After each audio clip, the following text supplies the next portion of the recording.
Hello, hello, hello, beautiful faces.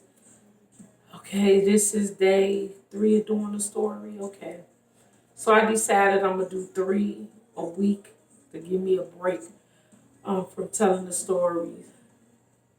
But first, let me stop and say thank you, Daddy, thank you so much. Okay, this story. Oh, jeez. Okay, give me a second, guys.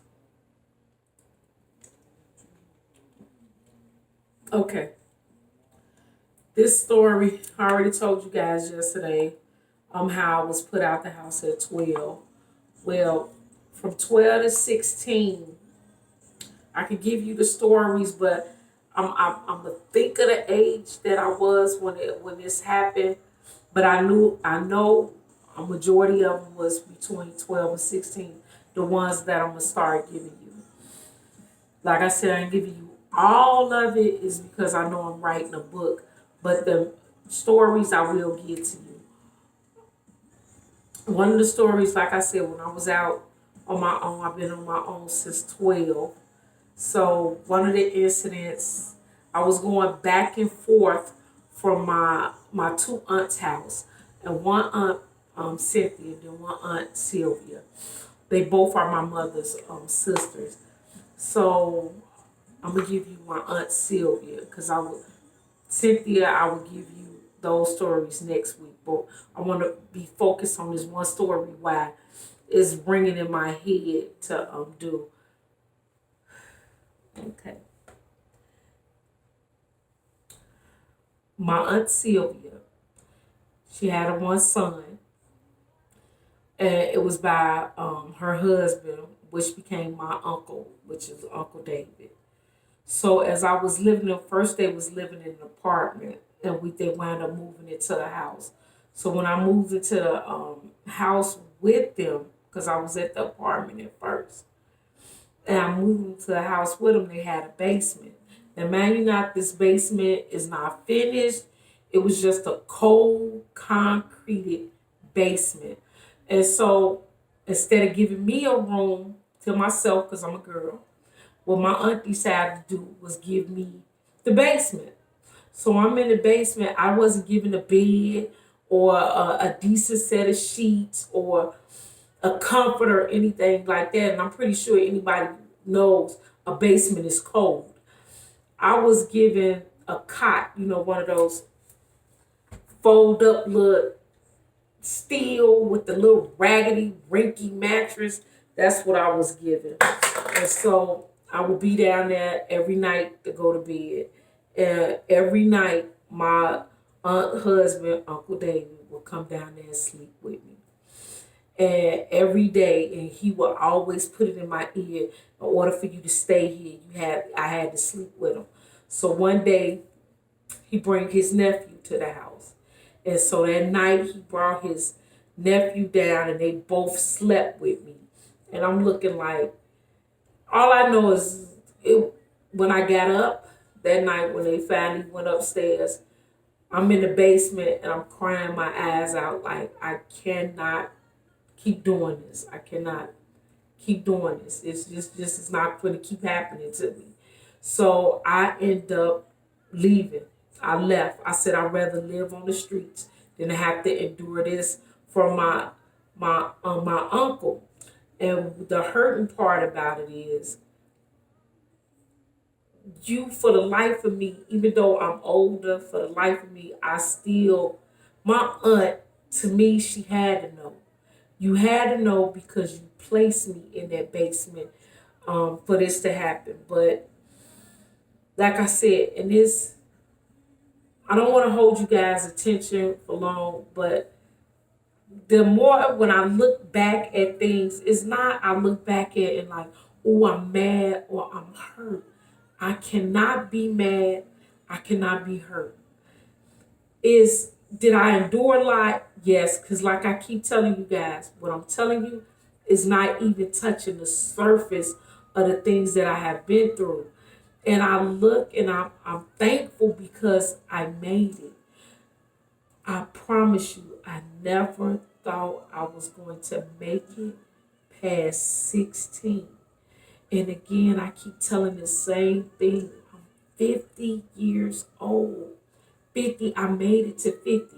So now I want to tell you about how love healed me, love saved me, love gave me mercy, love gave me grace.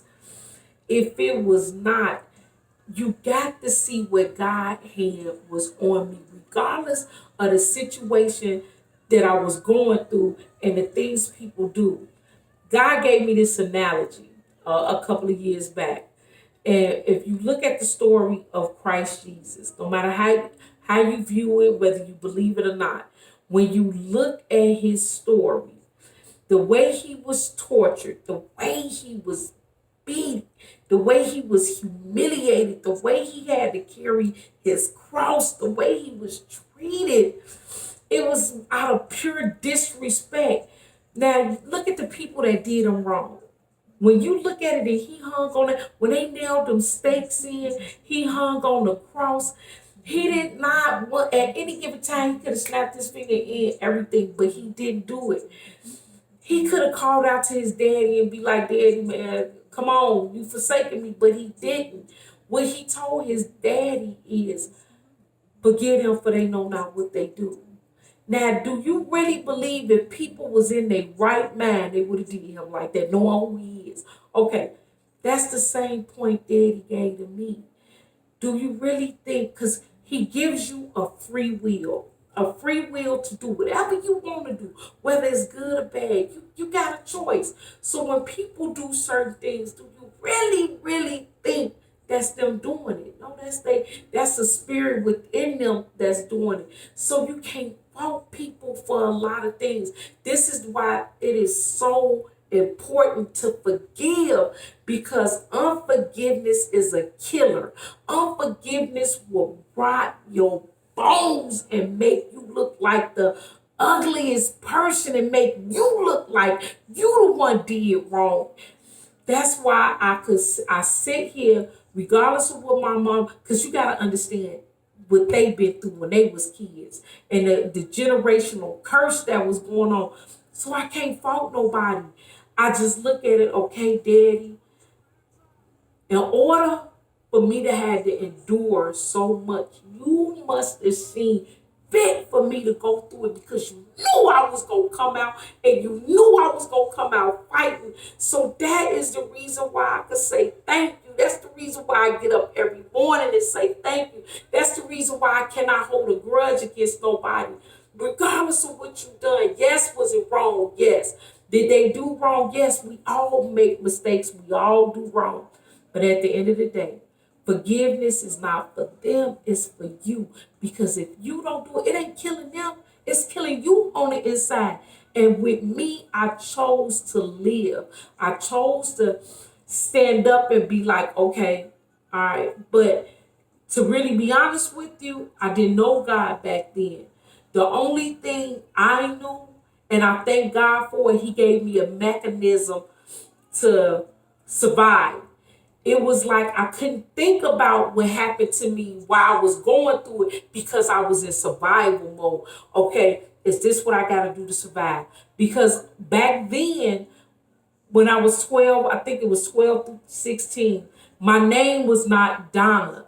It was no longer Donna. It was, I had to put on a protective barrier that says my name is Tammy. I'm 19 and this and this and that. I'm going to get to you. I'm going to tell that story next week, because I'm going to know where I left off at. And I had, because I was well developed at my age, and I didn't look my age. So I had to put on this persona, hey, my name is Tammy, I'm 19, and I had to act as if I was that. And that, I believe, by me not focusing on the things that I have went through, that I need to focus on today to survive, is, I believe, is the reason why I know God kept me covered and gave me the mechanism to survive. So once again, like I tell you guys, forgiveness is key to everything. Because of God's love for me, He gave me such a strong love that saved me. a strong love that gave me mercy, a strong love that gave me grace, because it is by his grace that I am saved and by his mercy that I continue to live. So, you guys, I just want you to know that it is by his love I am healed. And love and forgiveness is a key to everything. You want to heal? Love. You want to heal from your hurt, your pain? Is love and forgiveness. It's forgiveness. Like I said, I took up majority of what time I wanted to spend with you guys. But I so thank you for listening, because you guys don't know how much you help me by listening. And I want to help somebody else. Like, it's people that I may know that you don't know. And it's people you know that I don't know. So I'm asking you to share this message, because you don't know who needs to hear it to heal. And I say thank you. I appreciate you. Much love to you, and thank you.